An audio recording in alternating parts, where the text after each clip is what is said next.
We did our first 5 and 2 training in Congo back in the fall of 2012. At some point, it was around 2015, through our partners John and Toast, they really got a vision for how this could be carried out in a more organized fashion. So they started to put together teams of volunteers and just taking it to the streets and the villages. But ABCD focuses on the assets that are available in the community. And it's a very good way to make people aware of the resources that they have in their community and build from those resources, from those assets, to change the community, to change their living conditions, and to move forward to better living standards. What do you have? And then work from there. Have different glasses coming to tell you, okay, can you see how it's working, and probably make different decisions.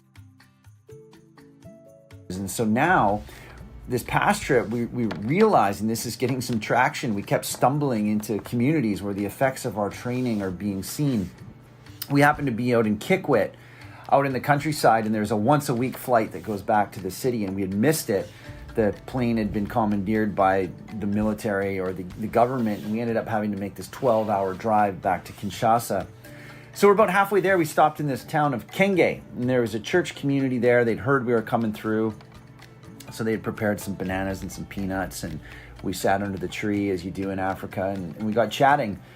They mentioned that earlier in the year, they had actually received the training, this 5 and 2 training from our partner agency, from John and Toast and their volunteers. They shared with us this beautiful story of how the training process happened. They came together as a community. They spent time recognizing their assets, what God had given them. They began to envision possible development outcomes, how they could start with what's in their hand. Après la conférence, lors de la formation, nous avons fait comprendre à la communauté qu'ils devaient utiliser tout ce qu'ils ont comme atout pour apporter le développement au sein de leur famille, au sein de l'église, au sein de toute la communauté. Ici, quand on a fait la cartographie des atouts, on avait remarqué que nous avons les intellectuels, l'église a de la terre, il y a de l'espace, et on pouvait faire beaucoup de choses pour apporter le développement au sein de la communauté à partir des atouts qu'ils ont sans tenir compte d'abord de l'apport extérieur. Et après, ils ont fait l'identification de leurs atouts, ils ont fait les plans d'action. Parmi les projets ou les plans d'action, il y avait la construction d'un centre de santé.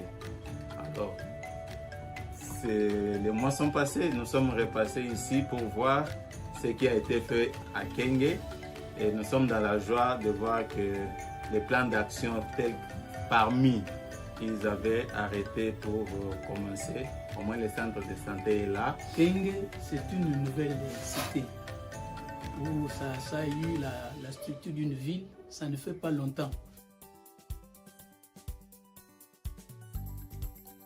We always say, when we do our training, to start small and just focus on the low-hanging fruit, and that's what they did. They started by getting the whole community to put a few of their Congolese francs together for a small church maintenance project. They wanted to just do some painting and kind of beautify the place a little bit.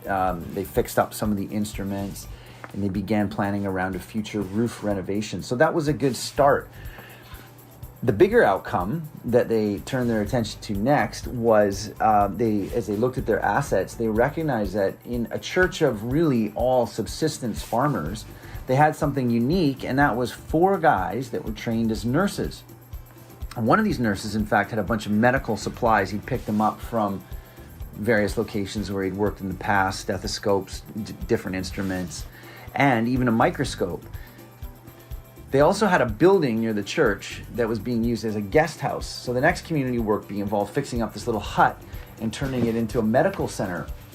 And over the years, I've seen countless of these community health clinics in Congo with a well-intentioned health practitioner, no supplies, no medicine, and really not very functional. Or worse, they're clinics that are run on outside funding, and after the money dries up, the clinic disappears. So this was amazing to see that through the intervention of this whole community, they'd established this functional, though humble, health clinic at a revolving medicine supply, trained nurses covering 24 hours a day, and they're able to deal with the common waterborne diseases and illnesses that come their way.